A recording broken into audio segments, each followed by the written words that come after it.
অভিষেক বন্দ্যোপাধ্যায় তিনি সভা করলেন, আর অভিষেক বন্দ্যোপাধ্যায় নামতেই মূল মঞ্চে আগুন ধরে যায় বলেই খবর পাওয়া যাচ্ছে।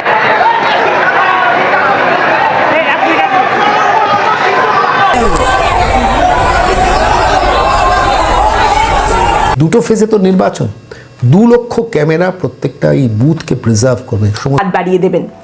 কেন্দ্রীয় স্বরাষ্ট্রমন্ত্রী অমিত শাহ আজ পশ্চিমবঙ্গে এসে তৃণমূল কংগ্রেসের বিরুদ্ধে চার্জশিট প্রকাশের হবে না। বিজেপি নেতা অমিত শাহ আজকে একটি সল্টলেকের বেসরকারি হোটেলে তিনি দেখলাম তৃণমূলের বিরুদ্ধে চার্জশিট প্রকাশ করলেন। দুদিন আগে ওনার পিসি অভিষেক ব্যানার্জির পিসি তথা টিএমসি সুপ্রিমো তথা রাজ্যের মুখ্যমন্ত্রী, উনি তো একটা ফাঁড়াতে মানে একটা সমস্যায় পড়ে। সেই ভগবানের মার যেখানে ভয় আতঙ্ক সৃষ্টি করে ভোট টানার চেষ্টা করে এই সমস্ত নেতারা, আজ অভিষেক ব্যানার্জি লাভপুরে গেছিলেন সভা করতে, যে সভায় আপনারা দেখতে পেলেন যে আগুন। এই চার্জশিটের বেশ কিছু বক্তব্য আমরা আগেই শুনেছি তার মুখ থেকে বা নরেন্দ্র মোদীর মুখ থেকে, এবং সেটাই লিখিত আকারে এই চার্জশিট প্রকাশ হলো। যেটুকু বঙ্গ বিজেপি সূত্রে জানা যাচ্ছে, এই যে চার্জশিট প্রকাশ হলো অর্থাৎ তৃণমূল গেছিলেন মানে অন্ডাল থেকে এয়ারপোর্টে উঠে কলকাতা যখন ফিরছিলেন তখন তো এমন ঝড় বৃষ্টি হয়েছিল যে ওনার যে ফ্লাইট, ছোট্ট ফ্লাইট যেটাকে ভাড়া নিয়েছেন, রেকর্ডেড করবে, ডকুমেন্টেশন করবে এবং সেইটা আলটিমেটলি প্রিজার্ভ করা থাকবে পশ্চিমবঙ্গ নির্বাচন কমিশনের দপ্তরে। 2 লক্ষ ক্যামেরার পাশে 660 স্পেশাল ক্যামেরা ডিপ্লয়েড হচ্ছে। অনুষ্ঠানে যোগদান দিয়ে অনেক কথাই বলেছেন, লম্বা চওড়া একটা চার্জশিটও সামনে রেখেছেন, কিন্তু সেখানে খুব ইন্টারেস্টিং একটা প্রশ্ন দিয়ে অমিত শাহ তার বক্তব্য শুরু করেছেন এবং শেষও করেছেন এই একটাই কথা দিয়ে, যেখানে অমিত শাহ বলছেন ভয় না, সেটা নামতে পারছিল না, চক্কর কাটছিল, প্রায় 1.5 ঘন্টা চক্কর কেটেছিল আকাশে, তারপর নামে, যখন পরিস্থিতি নিয়ন্ত্রণে আসে নামে। এবং আমি দেখলাম পরে একদিন কালকেই মনে হয় বলেছেন যে দাও করে জ্বলতেই সেখানে দৌড়াদৌড়ি শুরু হয়ে যায়। বলতে পারেন কপালের একটু জোর ছিল বলে অভিষেক ব্যানার্জি জাস্ট সভাটি কমপ্লিট করে বেরিয়ে যান এবং দাও দাও করে আগুন জ্বলতে শুরু হয়। এটা পুরো পরিস্থিতি আপনাদেরকে বলে দিচ্ছে যে 2552 জন মিনি অবজারভার থাকছেন এবং এরা জাতীয় নির্বাচন কমিশন ইতিমধ্যে সিদ্ধান্ত নিয়েছেন এটা কেন্দ্রীয় সরকারের কর্মচারী থেকেই মূলত নেওয়া হবে। 294 জন জেনারেল অবজারভার, মানে যিনি পাইলট ছিলেন তিনি আমাদের প্রাণকে বাঁচিয়েছেন, তাকে খুবই সাধুবাদ জানিয়েছেন যে তাদের সব মানে প্রাণটা রক্ষা করার জন্য, মানে খুবই বিপদের মধ্যে পড়ে গেছিলেন। সেটা পিসি কি করে গেছে এই 15 বছরে এই রাজ্যে, সেটা চার্জশিট। এবং বিজেপি যদি ক্ষমতায় আসে তারা কি করবে তার ম্যানিফেস্টো আগামী কয়েকদিনের মধ্যে বের হয়ে যাবে। অর্থাৎ তৃণমূল কি করে গেছে তার বিপরীতে বিজেপি কি করবে।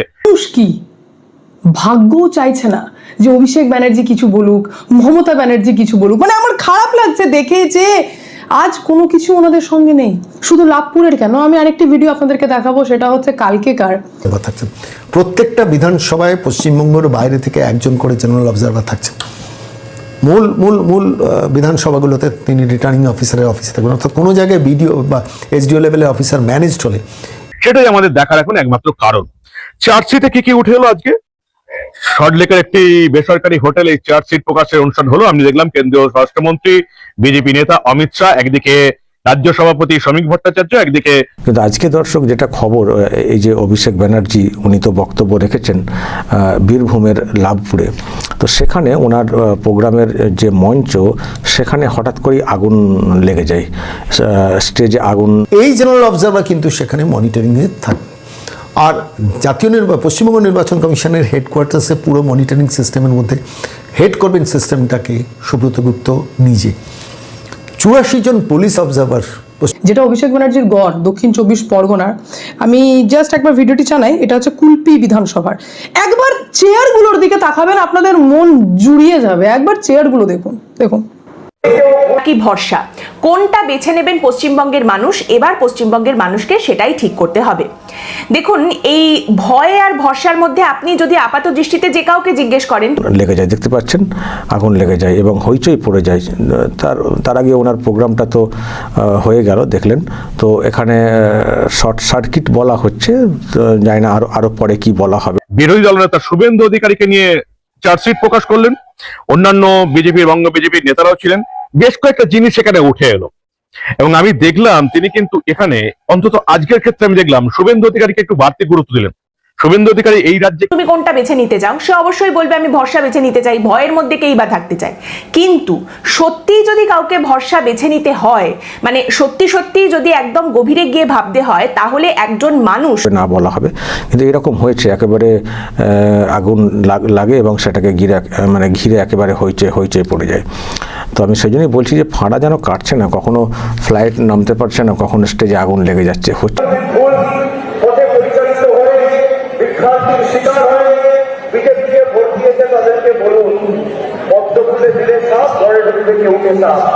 এদেরকে ভোট দেওয়ার কালকে কুমিরানা বিজেপিকে ভোট দিলে পশ্চিমবঙ্গে বিভিন্ন পর্যায়ে থাকছেন 100 জন এক্সপেন্ডিচার অবজারভার, ইতিমধ্যে এরা সবাই দায়িত্ব নিয়ে নিয়েছেন, এসে গেছেন। এরই মধ্যে গতকাল আমরা দেখলাম, আপনারা শুনেছেন হয়তো, আমি আর ডিটেলসে যাচ্ছি না, একাধিক পুলিশ অফিসারকে ভরসাকে তখনই বেছে নিতে পারেন যখন ভরসা ভয়কে ছাপিয়ে যায়, তবেই কিন্তু মানুষ একটা বিকল্প রাজনীতির দিকে এগিয়ে গিয়ে সেই ভরসার উপর বিশ্বাস করতে পারেন। আর ভয় যদি ভরসার থেকে বেশি হয় বা ভয়, সেটা কি পিসি ভাইপোর কি বা ভবিষ্যৎ, দর্শক প্রশ্ন কিন্তু উঠছে। এবারে এত সংকেত কেন দেখা দিচ্ছে? পিসি মানে কোনো ক্রমে প্রাণে বাঁচছেন, নিজেই বলছেন খুবই সমস্যার মধ্যে পড়ে গেছিলেন। খেলাটা একেবারেই জমিয়ে দিলেন অমিত শাহজি। এই নির্বাচনে পিসিমণি খুব চালাকি করার চেষ্টা করছিলেন, কিন্তু অতি চালাকের গলায় একটা হালকা করে ফাঁস লাগিয়ে এমন টানটা দিলেন পুরো ইলেকশনের মোডটা। আপনার চোখের জল নেমে আসবে, তৃণমূলকে ভোট দিলে আপনার মুখে হাসি ফুটবে, সিদ্ধান্ত আপনাকে নিতে হবে। আর বাকি যে ক্যামেরাম্যান ভিডিও করছে সেও হয়তো ভাবতে পারেনি যে একদিন পরিস্থিতি এতটা খারাপ হবে। এটা যদি আরো অনেক বেশি গভীরে চলে যায়, তাহলে সেখান থেকে বেরোনো কিন্তু একজন মানুষের পক্ষে সম্পূর্ণ অসম্ভব হয়ে দাঁড়ায়। দেখুন, অমিত শাহ আজ এই যে চার্জশিট প্রকাশ করেছেন, প্রথমত এই চার্জশিটে কি আছে না আছে সেটা অলরেডি আগেই বেরিয়ে গিয়েছিল, গতকাল থেকেই বিভিন্ন এবং সত্যিই 1.5 ঘন্টা চক্কর দিয়েছিলেন আকাশে। এবার যদি ওই যে ফ্লাইট, তার যদি ফুয়েল মানে পর্যাপ্ত আর বেশি না থাকতো, মুশকিল ছিল, মানে উপর থেকে পড়ে যেতেন। আরো বড় প্লেস করে দেওয়া পুলিশ অবজারভারদের। সামান্য কোনো অভিযোগ, সামান্য কোনো শিথিলতা দেখলে সঙ্গে সঙ্গে তাদের সরিয়ে দেওয়া হচ্ছে। আমি আপনাদের আগের দিন বলেছিলাম যে বিভিন্ন থানার ওসিদের কিন্তু এবার বুকিংয়ের সিস্টেম হচ্ছে। বাসন্তী থানার ওসি তো আপনারা দেখেছেন যে তাই কিন্তু আজ থেকে পশ্চিমবঙ্গে চেঞ্জ হয়ে গেল। দেখুন, এই যে নির্বাচনটা হচ্ছে, সেই নির্বাচনটা মূলত ছিল প্রশ্নের উত্তর খোঁজার।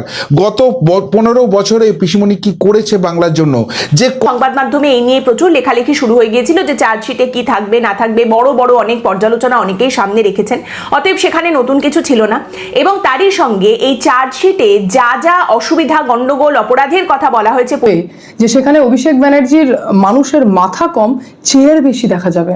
আর আমি ভাবলাম এটা ভার্চুয়াল মিটিং হয়তো হচ্ছে, অভিষেক ব্যানার্জি হয়তো প্রজেক্টরে দেখানো হচ্ছে, উনি হয়তো উপস্থিত নেই, কিন্তু এই কি পরিস্থিতি, আমি জুম করতে দেখলাম কথাগুলো দিয়েছিলেন তার একটাও কি রাখতে পেরেছিলেন?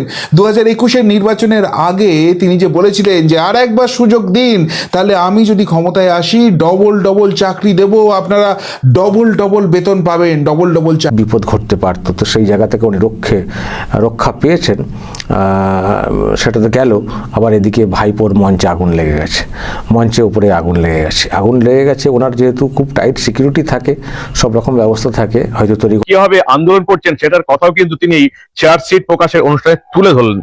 সেটা বড় কথা নয়, তার বড় কথা হলো কি চার্জশিট তিনি তৃণমূলের বিরুদ্ধে তুলে ধরলেন। এবং এটা বলতে গিয়ে তিনি দেখলাম তিনি এসআইআর প্রসঙ্গে করলেন, এসআইআর প্রসঙ্গ তুললেন। তাকে ইতিমধ্যে সাসপেন্ড করে তার ডিপার্টমেন্টাল প্রসিডিং শুরু হয়ে গেছে।